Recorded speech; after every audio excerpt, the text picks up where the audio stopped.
भारत सरकार में मंत्री और पटना साहिब से हमारे भारतीय जनता पार्टी के प्रत्याशी रविशंकर प्रसाद जी हम लोगों के मध्य आप लोगों को संबोधित करेंगे। मित्रों, पहले आपसे क्षमा चाहता हूं, थोड़ा देर आपको बैठना पड़ा। कुछ मेरी ऐसी व्यस्तता आ गई थी कि मैं थोड़ा लेट हो गया, सॉरी।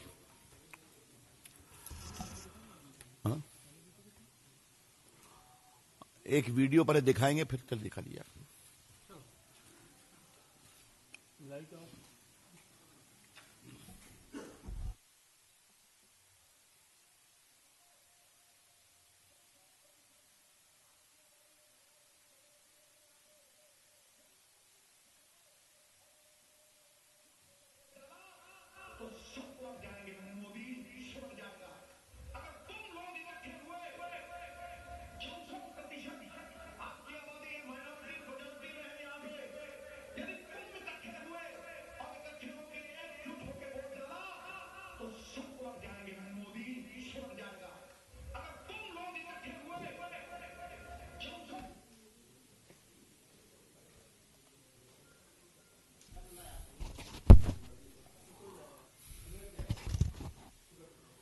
मित्रों, कल प्रियंका जी ने हमें राष्ट्रवाद की नसीहत दी थी कि बीजेपी का राष्ट्रवाद एक है और हमारा दूसरा है, और हम अपने राष्ट्रवाद में सबों की चिंता करते हैं। प्रियंका गांधी जी अपने पार्टी के विरासत को थोड़ी भूली हैं, लेकिन आज उनके पार्टी के एक नेता के वीडियो से मैं अपना प्रेस कॉन्फ्रेंस इसीलिए शुरू कर रहा हूं कि जो 64% माइनॉरिटी का आह्वान सुना गया है बिहार के कटिहार में, ये क्या है? ये कौन सी नसीहत दी जा रही है और ये राष्ट्र को कैसे मजबूत करने की बात की जा रही है? ये कांग्रेस पार्टी वही है जिसने सच्चर कमीशन के द्वारा अपनी सरकार में यह कहा था कि सेना के अंदर भी हेड काउंट होना चाहिए कम्युनिटी के अनुसार, याद है ना? बांटने की राजनीति कांग्रेस के डीएनए में है। It is a part of Congress DNA to divide. और कल का उनका वक्तव्य और आज, और ये परंपरा कोई नई नहीं है। जेएनयू में जब देश के टुकड़े होंगे इंशाअल्लाह कहा जा रहा था, तो उसको संबोधित करने कौन गए थे? उनको एड्रेस करने कौन गए थे? राहुल गांधी गए थे। तो क्या उससे राष्ट्रवाद पनप रहा था क्या? ये कौन सी नसीहत देने की बात की जा रही है? और आप देखेंगे सबों का स्वर एक है। जो प्रियंका जी ने कहा उसी को मायावती जी ने दूसरे प्रकार से कहा, उसी को सिद्धू जी के एक और प्रकार से कह रहे हैं, और उसी को ममता जी तृणमूल के प्रचार में बांग्लादेश के हीरो दाकर प्रचार कर रहे हैं।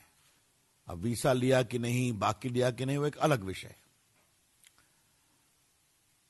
और ये मैं इसलिए इसको उठाना बहुत जरूरी है कि चाहे वो आसाम के बदून अजमल हो, उनकी क्या भाषा थी कि नरेंद्र मोदी को बाहर जाके चाय बेचना पड़ेगा, और वो किसको रिप्रेजेंट करते हैं बताने की जरूरत नहीं है। उनके पक्ष में आसाम के कौन से तत्व होते हैं बताने की जरूरत नहीं है। एनआरसी का क्यों विरोध होता है बंगाल और आसाम में, यह भी बताने की जरूरत नहीं है। हमारी सोच बहुत साफ है। जो अपनी आस्था के कारण प्रताड़ित होकर आते हैं उनको हम संरक्षण देंगे, चाहे वो हिंदू हो, चाहे वो क्रिश्चियंस हो, चाहे वो सिख हो।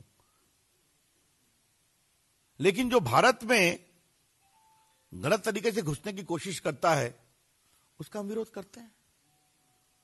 तो एक प्रकार से तो हमारी सोच राष्ट्रवाद को प्रभावी करने की है। अब एक और विषय आया। आजकल कश्मीर से चुनाव के वक्त आवाज उठ रही है कि हम जब चाहें भारत के टुकड़े कर दें। तो ये टुकड़े टुकड़े गैंग जो है पूरा देश में, इनकी पूरी सोच क्या है? तो प्रियंका जी, थोड़ा सा राजनीति के इस विरासत को समझने की जरूरत है।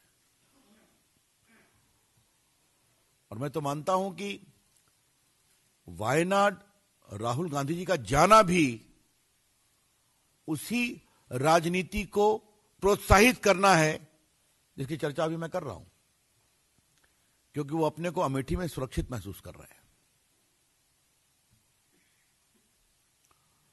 सामान्यतः मैं प्रियंका जी से कभी उनका मैं नाम नहीं लेता, ठीक है, आई है राजनीति में, अच्छी बात है, उनका पारिवारिक मामला है। लेकिन चूंकि राष्ट्रवाद की नसीहत हमें दी जा रही थी, तो आज मुझे 2 सवाल उनसे भी पूछने हैं। अगर इतना प्रेम है तो 3 तलाक का विरोध आपकी पार्टी क्यों कर रही है? आप भी महिला हैं और आपकी माता जी भी एक महिला नेत्री है। तो जब नारी न्याय, नारी गरिमा, नारी सम्मान की बात होती है तो आपकी पार्टी विरोध करती है राज्यसभा में कि हमें ऑर्डिनेंस लाना पड़ता है। तो 3 तलाक का विरोध और अभी जो टीवी पर दिखाया गया, इन दोनों में भी समानता है। डिवाइड करो वोट बैंक के नाम पर, यह है समानता। और थोड़ा हम आगे जाने की कोशिश करेंगे। शाहबानों के मामले में किनकी पार्टी झुकी थी? कानून का बदलाव किसने किया था? उस समय राष्ट्र की आत्मा कहां गई थी? बहुत लोकप्रिय प्रधानमंत्री थे। और आज 3 तलाक पर सुप्रीम कोर्ट के फैसले को निरस्त किया गया, कहा गया यह अन्याय है। 22 इस्लामिक मुल्कों में इसका निराकरण हो चुका है, लेकिन यहां नहीं हो सकता क्योंकि वोट बैंक की दीवार खड़ी है। तो कांग्रेस पार्टी हमें राष्ट्रवाद की नसीहत न दे।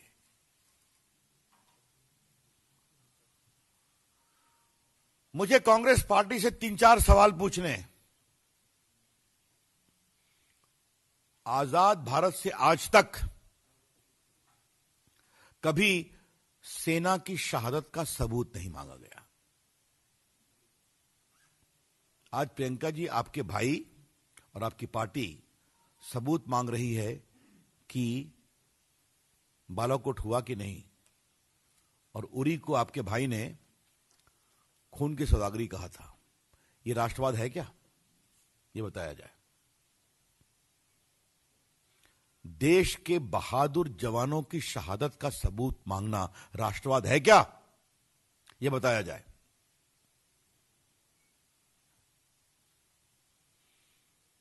ऐसा आजाद भारत में आज तक नहीं हुआ।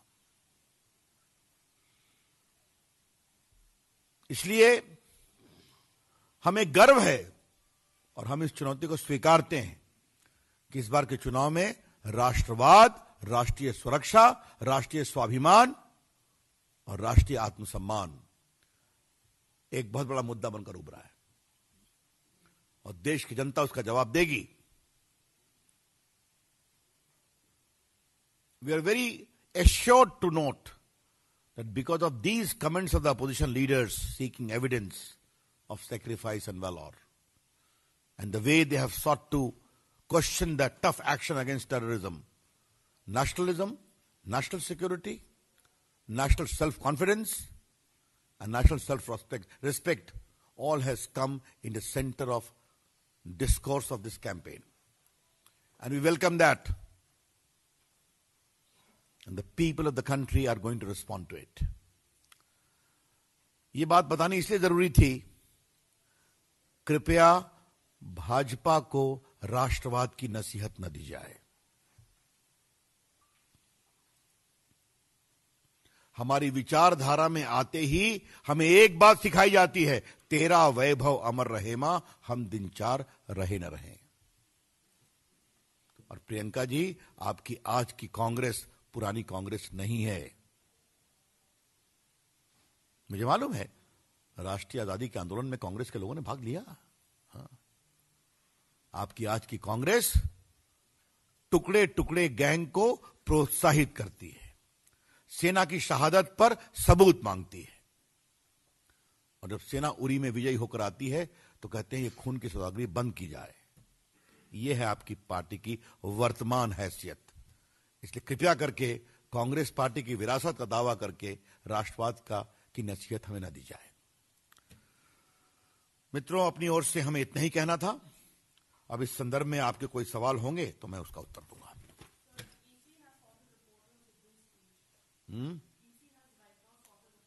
Very good. I'm happy to hear that they have taken cognizance. Beyond this, I have nothing to offer.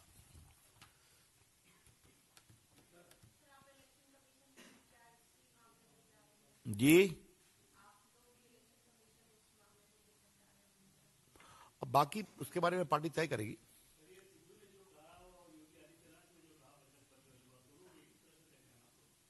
देखिए, आदित्यनाथ जी के बारे में एक निर्णय हो चुका है। अब चूंकि चुनाव आयोग ने निर्णय किया है, मैं देश का कानून मंत्री भी हूं, मैं कोई टिप्पणी नहीं करना चाहूंगा उस बारे में। और उसमें कई मत हो सकते हैं, लेकिन एक निर्णय आ चुका है तो मैं उस पर कोई टिप्पणी नहीं करूंगा।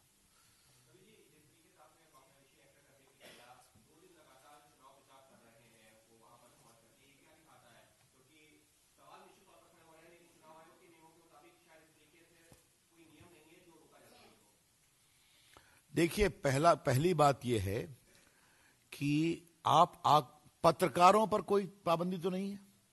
कवर करने जाते हैं, आप भी विदेश जाते हैं, वो भी आ सकते हैं। लेकिन जब अगर विदेश के हीरो और हीरोइन आके प्रचार करते हैं तो कुछ नॉर्म्स तो होगा ना। They are not the citizens of India. ये चुनाव भारत के नागरिकों के लिए है, ये चुनाव भारतीयों के लिए है। आप ऑब्जर्वर के स्टेटस पे आ सकते हैं, आप देख सकते हैं, आप लेख लिख सकते हैं, लेकिन आप एक पार्टी विशेष के पक्ष में प्रचार करेंगे तो उसके लिए आपको औपचारिक अनुमति लेनी पड़ेगी कि नहीं लेनी पड़ेगी, बहुत स्वाभाविक है।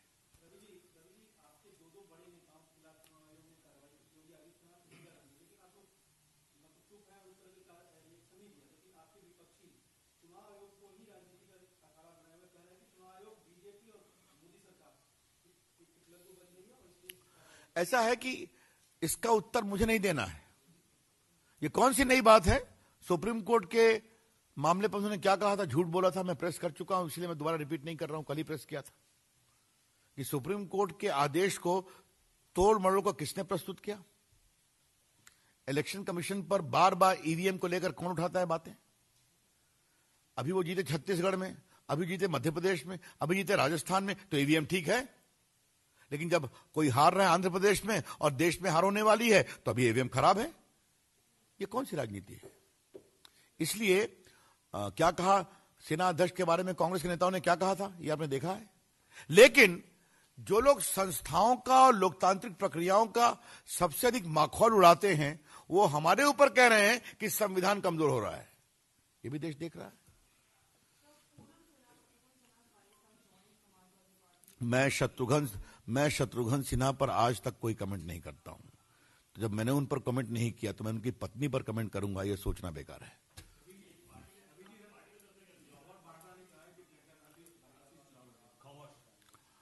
ऐसा है, रॉबर्ट वाड्रा ने अगर कहा है तो यह विषय मेरे चिंता का नहीं है, यह राहुल गांधी की चिंता का विषय है। अब सब आप ही पूछेंगे क्या? यस, सही है द क्वेश्चन।